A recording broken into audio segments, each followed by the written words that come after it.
Etela Rajender super chain, Malkajgiri MP, పూర్వ భారతీయ రాష్ట్ర సమితి మాజీ మంత్రి, బీఆర్ఎస్ల కీలక నాయకుడు, ఉద్యమ నాయకుడు. మల్కాజ్గిరి ఎంపీ, భారతీయ జనతా పార్టీలో ఆయన గెలిచి సంవత్సరమైంది. వికసిత్ భారత్ వేడుకల సందర్భంగా, ఇన్ఫ్యాక్ట్ ఆయన గెలిచిన వికసిత్ భారత్ విజయవంతమైన సందర్భంగా ఒక సంవత్సరం అయింది కాబట్టి ఆ వేడుకలను జరుపుకుంటూ సంకల్ప సభ పెట్టుకున్నాడు ఈటల రాజేందర్. ఆ సభను సక్సెస్ చేసినందుకు నాయకులకు, కార్యకర్తలకు, తెలంగాణ ప్రజానికానికి కృతజ్ఞతలు తెలియజేసిండు ఈటల రాజేందర్. ఈటల రాజేందర్ గారితో పాటు పలువురు బీజేపీ నాయకులు కూడా ఈ వికసిత్ భారత్ సంకల్ప సభల పార్టిసిపేట్ చేసిర్రు ఫ్రెండ్స్. ఈటల రాజేందర్ గారు ఈ కార్యక్రమాన్ని విజయవంతం చేసినందుకు కార్యకర్తలకు అందరికీ థ్యాంక్స్ చెప్తూ, ధన్యవాదాలు చెప్తూ, ఆయన మాట్లాడిన మాటలు కొంచెము ఇక్కడ టచ్ చేసినాయి. అందుకని ఇలా సపరేట్ చిట్టా అని ఈటల రాజేందర్ తీసుకొని వచ్చిన. ఆయన మాట్లాడిన మాటలు నిజంగా చెప్పాలని అంటే చాలా ఎమోషనల్గా ఉండే. నిన్న ఆయన మాట్లాడుతున్నప్పుడు ఆయన ఏమన్నాడంటే, శ్యామాప్రసాద్ ముఖర్జీ గారు, or to that matter, Shyama Prasad Mukherjee నుండి మోదీ గారి వరకు ఏవైతే విజయాలను మనం సాధించుకున్నామో అవన్నిటిని మనం ఎగ్జిబిషన్ రూపంలో పెట్టినాము. నోయింగ్ అవర్ హిస్టరీ, మన చరిత్ర మనం తెలుసుకునుడు అని అనేది చాలా ఒక కొత్త అనుభూతిని ఇస్తుంది ఫ్రెండ్స్, ఒక కొత్త అనుభవాన్ని ఇస్తుంది, ఇన్ఫ్యాక్ట్ ఒక మోటివేషన్ ఇస్తుంది. ఆ మోటివేషనే ఇన్స్పిరేషన్ అవుతుంది. బికాజ్ భారత్ యొక్క ధర్మసూత్రం ఏది తెలుసా ఫ్రెండ్స్? ఇప్పటిదాకా చెప్పినా నేను, మనం మైట్ని నమ్మలే, భారత్లో మైండ్ని నమ్మినాం. మన మైండ్ ఎట్లా డిసైడ్ చేసింది, ఆర్ టు దట్ మ్యాటర్ మన గురువులు మన మైండ్ని ఎట్లా డిసైడ్ చేసిరనంటే, నువ్వు ధర్మబద్ధంగా ఉండాలా, నీ ధర్మం నీ డ్యూటీ డిసైడ్ చేస్తుంది, నీ ధర్మం నీ డ్యూటీ డిసైడ్ చేసినప్పుడు నీ డ్యూటీ నీ కర్మను డిసైడ్ చేస్తుంది, నీ కర్మ నీ మోక్షాన్ని డిసైడ్ చేస్తుంది అని చెప్పి, ధర్మ టు డ్యూటీ, డ్యూటీ టు కర్మ, కర్మ టు మోక్ష, దిస్ ఈజ్ భారతీయత. శ్యామాప్రసాద్ ముఖర్జీ గారు and to that matter Modi గారు సాధించిన విజయాలన్నింటిని ఒక ఎగ్జిబిషన్ పెట్టడం అనేది ధర్మ టు డ్యూటీ, డ్యూటీ టు కర్మ, కర్మ టు మోక్ష, అబ్సల్యూట్గా కళ్ళకు కట్టినట్టు కనబడతాయి ఈ ఎగ్జిబిషన్లో. నేను పోలే, బట్ నేను చెప్తున్నా బికాస్ తెలుసు ఈ మహనీయులు ఏం సాధించిండ్రు అనేది. ఒక ఆర్టికల్ 370 చాలు చెప్పుకోనికి.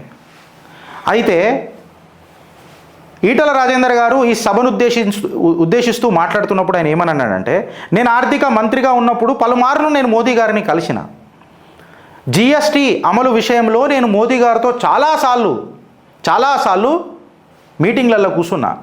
ఒక్కసారి మేము బృందం అందరం జిఎస్టీ ఇంప్లిమెంటేషన్కి ఆస్ట్రేలియా పోయినప్పుడు ఆస్ట్రేలియాలో ఉన్న ప్రతినిధులు మాకేం చెప్పారంటే, ఆస్ట్రేలియా చదువుకున్న దేశం, అందరూ ట్యాక్స్ కడతారు, ఇక్కడ జిఎస్టీ ఇంప్లిమెంటేషన్ అనేది చాలా ఈజీ.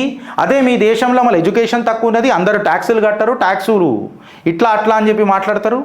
మళ్ళా అంత లిటరసీ ఉన్న దేశంలో మాకే ఇంత కష్టమైంది ఇంప్లిమెంట్ కానికే, మీ దేశంలోనైతే ప్రభుత్వాలు కూలిపోతాయి అని చెప్పి మాట్లాడితే, అక్కడ ఈటల రాజేందర్ గారు బీఆర్ఎస్ ప్రభుత్వంలో ఉన్న ఒక ఆర్థిక మంత్రి లెక్కున్న ఆయన అన్న మాట ఆస్ట్రేలియా ప్రతినిధులతో, మోదీ గారు పవర్ ఓరియంటెడ్ నాయకుడు కాదు, మోదీ గారు పీపుల్ ఓరియంటెడ్ నాయకుడు అని ఆ బృందం మొత్తం చెప్పిందట, ఆస్ట్రేలియా బృందంకి. ఒకసారి ఎంత పెద్ద మాటనో ఒకసారి మీరు అర్థం చేసుకోండి. Personal or to that matter power oriented నాయకుడు కాదు మోదీ గారు. ఎట్లాంటి వాడు మోడీ? పీపుల్ ఓరియంటెడ్, ప్రజలనే ముంగట పెట్టి ఆలోచించే నాయకుడు, దేశాన్ని ముంగట పెట్టి ఆలోచించే నాయకుడు. జిఎస్టీ అమలు చేసే దమ్ము ధైర్యం అసలు కాంగ్రెస్ ఉండేనా అని చెప్పి ఆయన గర్జించిండ్రు. అప్పుడు ట్యాక్స్, జిఎస్టీ కంటే ముందు ట్యాక్స్ 73,000 కోట్లు ఉంటే, జిఎస్టీ వచ్చిన తర్వాత 2,40,00,000 రూపాయలు, లక్షల కోట్లు వస్తున్నది, 2.4 lakh crores ఇన్కమ్ వస్తుంది అని చెప్పి లెక్కలు కూడా లాజికల్గా చెప్పిండు ఈటల రాజేందర్ నిన్న మన వికసిత్ భారత్ సంకల్ప సభలో. మోడీ చేతులు కూడా నాయకుడు కాలే ఎప్పుడైనా, ఇది మీరు గుర్తుపెట్టుకోరు ఫ్రెండ్స్. తన నమ్మిన సిద్ధాంతం, ఆ సిద్ధాంతం యొక్క ఐడియాలజీ, ఆ ఐడియాలజీతో పుట్టుకొచ్చిన నాయకత్వ లక్షణాలు, లక్షలు కావు లక్షణాలు ఇంపార్టెంట్ అననే ఒక తత్వం, ఆ తత్వానికి ఉన్న తపస్సు, ఆ తపస్సుకున్న త్యాగం, ఆ త్యాగానికి ఉన్న లక్ష్యం, ఇన్ఫ్యాక్ట్ చెప్పాలనంటే అర్జునుడికి ఉన్నటువంటి దృఢ సంకల్పం ఇవాళ ఆయనను ఒక నాయకుని లెక్క తయారు చేసింది. కానీ ఇట్లా చేతులు దులుపుకుంటా మస్కా కొట్టుకుంటా పొగడ్తలతో ఆయన నాయకుడు కాలే అని ఇండైరెక్ట్గా, అంటే ఇట్లా కాదు, చేతులు దులుపుకుంటా నాయకుడు కాలే అని చెప్పి ఈటల రాజేందర్ గారు మాట్లాడారు. కరోనా సమయంలో విదేశాలు మొత్తం నాయకులందరూ ఏడుస్తుండే, ఇక్కడ ఉన్న దేశ ప్రధాని అందరు బాధలు తూడ్చుకుంటా ఒక దిక్సూచి అయి ఒక ధైర్యమై ఇలా దేశ ప్రధాని మన భారతీయులకు అందరికీ నిలబడ్డాడు. 81 కోట్ల మందికి 5 కిలోల బియ్యం పంపిణీ చేసిన మానవత్వం ఉన్న మనిషి లెక్క తన రాజకీయాన్ని రూపురేఖలు మార్చిండు. 81 crores ఫ్యామిలీస్కి 5 కిలోల బియ్యం ఎన్ని సంవత్సరాలు ఇచ్చిండో ఇక నేను మీ ఆలోచనకు వదిలిపెడుతున్నా ఫ్రెండ్స్. ఆపరేషన్ సింధూర్తో ఇలా భారత్ చరిత్ర ఏడదాకా పోయిందో చూసినాం మనం. ద కోల్డ్ స్టార్ట్ డాక్టరేట్ని మనం ఇలా మోడీ డాక్టరేట్గా తీర్చిదిద్దుకున్నాం. ఇన్ఫ్యాక్ట్ ఇది కూడా ఈటల రాజేందర్ గారు మాట్లాడినారు. కాంగ్రెస్ స్కాములమయం అని చెప్పి, సొంత మంత్రులే ఎన్నో స్కామ్లలో ఉన్నారని చెప్పి, ఆఖరికి డిఫెన్స్ ఎక్విప్మెంట్స్లో జీపులు కొందామని అన్నప్పటి నుంచే స్కాము బీజాలు నాటుకుంటా కాంగ్రెస్ తన రాజకీయ మెట్లెక్కుంటూ వచ్చింది అని చెప్పి ఈటల రాజేందర్ గారు మాట్లాడినారు. మొదటి స్కామ్ మిలిటరీ జీబులతో ప్రారంభమైందని చెప్పారు. ఆయన మాట్లాడుకుంటూ తెలంగాణకు వచ్చి బలిదానాల ఫలితమే తెలంగాణ అని చెప్పి గర్జించి మాట్లాడిండు. రేవంత్ రెడ్డి గారు తెలంగాణ ప్రజల ఆత్మగౌరవాన్ని ఖతం పట్టించిర్రు అని చెప్పి మాట్లాడిండు.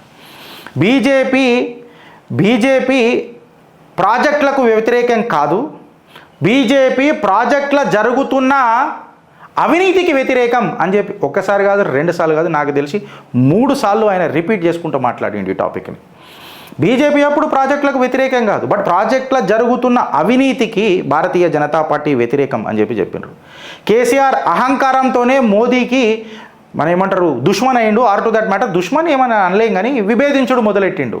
అసెంబ్లీ సాక్షిగా పొగిడిన కేసీఆర్ తర్వాత ఏం పంచాయతీ వచ్చింది కేసీఆర్, నువ్వు మోడీతో ఎందుకు ద్వేషం పెంచుకున్నావు అని చెప్పి ఆయన ప్రశ్నించిండు. నాయకుడు ఉంటే దేశం ఎట్లా అభివృద్ధి చెందుతుందో అని చెప్పాలనంటే దానికి నిలువెత్తు నిదర్శనం భారత్ యొక్క అభివృద్ధి, మోదీ యొక్క నాయకత్వం అని చెప్పి ఆయన మోదీ పాలన గురించి ఒక ఉదాహరణ. మోడీ పాలన ప్రపంచానికి and to that matter Bharat యొక్క ఆర్థిక వ్యవస్థ ఏదైతే అభివృద్ధి చెందింది చూడు దానికి ఒక ఉదాహరణ అని చెప్పి మాట్లాడిండు. మాట్లాడుతూ ఆయన ఏమన్నాడంటే డిజిటల్ ట్రాన్సాక్షన్లో ఇవాళ మనం అమెరికాని మించిపోయినాం. ఈటల రాజేందర్ గారు వికసిత్ భారత్ సంకల్ప సభలో మాట్లాడిన విషయాలు చెప్తున్నాయి. ఇవన్నీ డిజిటల్ ట్రాన్సాక్షన్స్ ఏవైతే ఉన్నాయో మనం అమెరికాని మించిపోయినాం. ఇవాళ ఆస్ట్రేలియా జీఎస్టీని మనని కించపరచనీకే చూసింది. అట్లనే ఇవాళ మనం ఆలోచిస్తే ఏంటంటే కొంతమంది సంచలనాల కోసం ప్రెస్ మీట్లు పెట్టి మాట్లాడుతూ ఉంటారు, బట్ మోదీ గారు అట్లా కాదు. వర్క్ విత్ ఏమంటారు ఆయన ఏమన్నాడంటే వర్క్ విల్ స్పీక్ అని చెప్పి మాట్లాడిండు ఈటల రాజేందర్ గారు. కేవలం నువ్వు స్టేట్మెంట్లు డైలాగులతో నాయకుడి కావు, నీ మాటలకు నీ చేతలకు ఒక పొంతనం ఉండాలని అన్నారు. వర్క్ విల్ స్పీక్ అనే దానికి నిలువెత్తు నిదర్శనం మళ్ళా మోదీ గారు. తను ఏం మాట్లాడతాడో చేసి చూపిస్తాడు. ఇవాళ జమ్మూలో ఒకే దేశం కోసము ప్రాణాలు కూడా లెక్క చేయకుండా త్యాగం చేసిన వ్యక్తి శ్యామా ప్రసాద్ ముఖర్జీ గారు అని చెప్పినారు. ఆ అంశాన్ని ఏ రకంగా మోదీ గారు జమ్మూ అండ్ కాశ్మీర్లో ఆర్టికల్ 370ని సాధించినరో ఈటల రాజేందర్ గారు మోదీ గారిని పొగుడుతూ మాట్లాడాడు. నేను ఇక్కడ ఎంపీని అయినందుకు భారతీయ జనతా పార్టీలో మల్కాజ్గిరి ఎంపీ అయినందుకు గర్వపడుతున్నా, గౌరవిస్తున్నా, భారతీయ జనతా పార్టీలో ఉన్నందుకు నాకు దొరుకుతున్న గౌరవానికి కూడా నేను గర్విస్తున్నా అని చెప్పి మాట్లాడాడు. రాజకీయాలు శాశ్వతం కావు, మానవ సంబంధాలు ప్రజల అభివృద్ధే శాశ్వతం అని చెప్పి ఈటల రాజేందర్ గారు మాట్లాడినారు. ఆయన మాట్లాడుకుంటూ ఏమన్నారంటే గ్రామాల్లో ఇచ్చే ప్రతి రూపాయి కేంద్రం ఇచ్చిందే, whether it may be smart city, Amrut నగర్లు ఆర్ టు దట్ మ్యాటర్ ఏది ఎప్పుడు ఏం మాట్లాడినా అవి కేంద్ర నిధులే, దీని మీద డిబేట్కి నేను రెడీ, ఎవరైనా రెడీయా అని చెప్పిండ్రు. రోడ్లు కేంద్రమే నిర్మిస్తుంది. కళ్ళు లేని కొంతమంది కబోదులు బీజేపీని విమర్శిస్తూ ఉంటారు. బీజేపీ ప్రాజెక్టులకు తప్పు పట్టదు, ప్రాజెక్టుల జరుగుతున్న కరప్షన్ని తప్పు పడుతుంది అని చెప్పిండ్రు. జిహెచ్ఎంసీ ఎలక్షన్లో మల్కాజ్గిరిలో భారతీయ జనతా పార్టీ జెండా రెపరెపలాడుతుంది, ఇది ఈటల రాజేందర్ మాట అని చెప్పి తన ఏమంటారు మాటల పర్వానికి విరామం ఇచ్చిండు. విజయ మన ఏమంటారు సంకల్ప అది ఏమంటారు వికసిత్ భారత్ విజయ సంకల్ప సభ. ఇన్ఫ్యాక్ట్ మీరు ఫోటోలో చూస్తే ఫ్రెండ్స్, ఈటల రాజేందర్తో పాటు మన భారతీయ జనతా పార్టీ అధ్యక్షులు కేంద్ర మంత్రి కిషన్ రెడ్డి గారు, మన జాతీయ ఉపాధ్యక్షులు మహబూబ్ నగర్ ఎంపీ డికే అరుణ గారు, ఇన్ఫ్యాక్ట్ మన OBC president and to that matter Rajya Sabha మన లక్ష్మణ్ గారు, మన సునీల్ బన్సల్ గారు కూడా మీటింగ్కి హాజరైనరు. అందరూ మాట్లాడినరు. ఇన్ఫ్యాక్ట్ 11 సంవత్సరాల మోదీ పరిపాలన, వికసిత్ భారత్ యొక్క సంకల్ప సభ, 1 సంవత్సరం తర్వాత ఆయన ఎంపీ అయిన తర్వాత ఆయన ఏమేం చేసిండు, మోదీ గారు ఏమేం చేసిండ్రు అన్న మాట్లాడిన మాటలు. ఇన్ఫ్యాక్ట్ ఈ సభ చూసిన తర్వాత నిజంగా కొంచెం ఊరట కలిగింది. ఏందనంటే అందరు ఒక స్టేజ్ మీదకి వచ్చిండ్రు, తెలంగాణ మీద ఒక ఫోకస్ స్టార్ట్ అయింది అని చెప్పి ఒక ఆలోచన వచ్చింది. ఇన్ఫ్యాక్ట్ కిషన్ రెడ్డి గారు కూడా నిన్న అదే మాట్లాడారు. ఏమన్నానంటే ఒక కుటుంబానికి తెలంగాణ బలి అని చెప్పి ఆయన కూడా నిన్న మాట్లాడాడు. డికే అరుణ గారు కూడా ఇదే లైన్లో మాట్లాడారు. ఫ్యాక్ట్ ఏందనంటే వికసిత్ భారత్ లక్ష్యంగా దేశాభివృద్ధి అనే ఒక సంకల్పంతో ఈ వికసిత్ భారత్ సంకల్ప సభ విజయవంతం చేసిన ఆ ప్రతి కాషాయ గుండెకు కాషాయ కార్యకర్తకు చిత్రగుప్త పాదాభివందనం చేస్తుంది ఫ్రెండ్స్. భారత్ మాతాకి జై.